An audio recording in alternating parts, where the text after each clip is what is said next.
கல்யாண ஜாப்பு கட்டியாச்சு. இப்போ மகாவீர வந்து முன்னாடி உட்காந்து கேட்டா கல்யாண துணி வாங்கி கொடுங்க. அது கூட ஏன் வந்து கேட்டேன். உங்களை எல்லாம் பார்க்குற ஆர்வத்துக்காக சீக்கிரம் வந்து உட்காந்துக்கலாம். என்னை கேட்டு நிறைய பேர் வந்திருக்காங்க.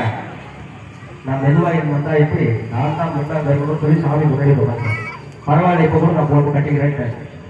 அதனாலே கல்யாணத்திற்காக சுவாமிக்கு பட்டு வேஷ்டி முதலிலே கல்யாண மாப்பிள்ளைக்கு வேஷ்டியாக அறிவிக்கப்படுகிறது.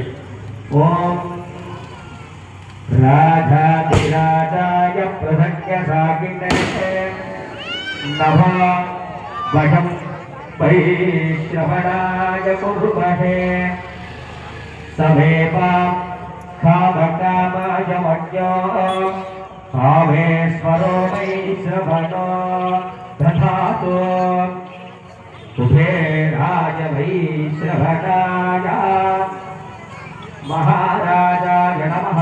भाग्यं सर्वभाग्यं.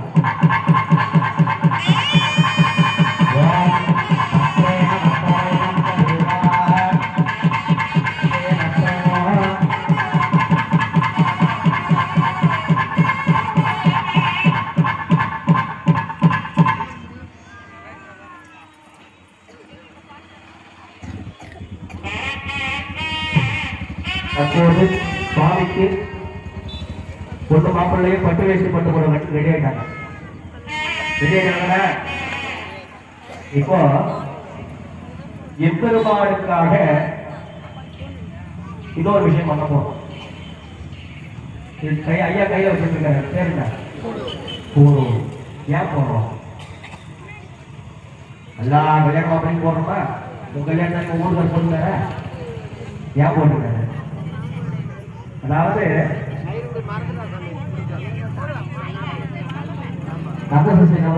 ஒரு வாக்கியம் வரும்.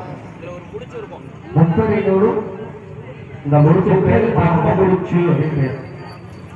இது வரைக்கும் ராத்திரி 12 மணிக்கு வந்தவரும் உங்க யாரும் கேட்க மாட்டாங்க. தாலி கட்டினதுக்கு அப்புறம் முடியுமா? 7 மணி ஆகிட்டு எப்போ வருவேன்?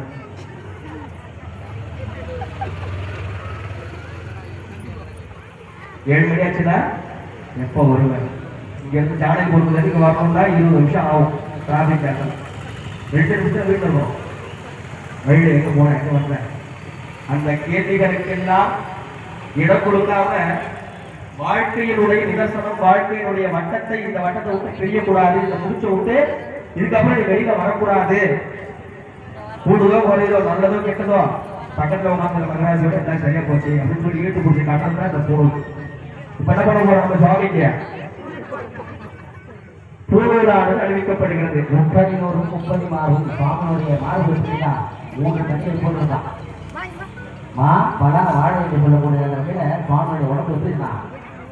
30 மாறும் அப்படின்னு சொல்லுவாங்க. அந்த 30 மாறும் என்று சொல்லக்கூடிய சுவாமியுடைய திருக்கணிலே அந்த எக்கோபரிதானமாக தெரிவிக்கிறது.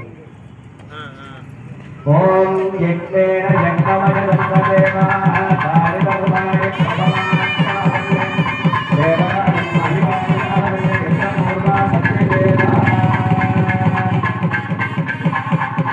எம்பெருமானுடைய திருக்கல்யாணத்துக்கு பொண்ணு மாப்பிள்ளையும் என்னென்னலாம் தேவை எல்லாம் ஆபரணங்களோட எக்கோபரியம் சொல்லக்கூடிய போனதோட பொண்ணு மாப்பிள்ளையும் ரெடியா உட்காந்துட்டாங்க. அடுத்த கட்டம் என்னது? நம்ம எதை கல்யாணம் சொல்லுவோம்? எதை கல்யாணம் சொல்லுவோம்? தாலி கட்டினா கல்யாணம். அந்த தாலி இன்னும் சில மணித்துளிகள் சாமியினுடைய திருக்கரங்களாலே அம்பிகையுடைய திருமார்களை அந்த மாங்கல்யம் உங்க எல்லாருக்கிட்டையும் வரப்போகும். எப்படி?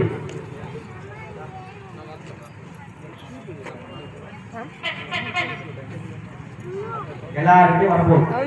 என்ன பண்ண போறோம்?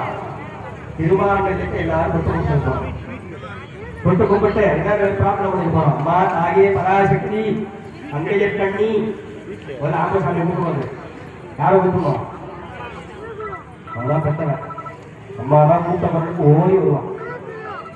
அவரும் தாய் தான். அதனாலதான் திருச்சியில ஒரு பேர் இல்ல, தாயும் ஆன சுவாமி. தன்னுடைய பக்தைக்காக பிரசவம் காக்க தானே தாய்க்கு எழுதிய போனார். இப்ப அப்படி சொன்னாலும் புரியுது. எப்படி போனாரு?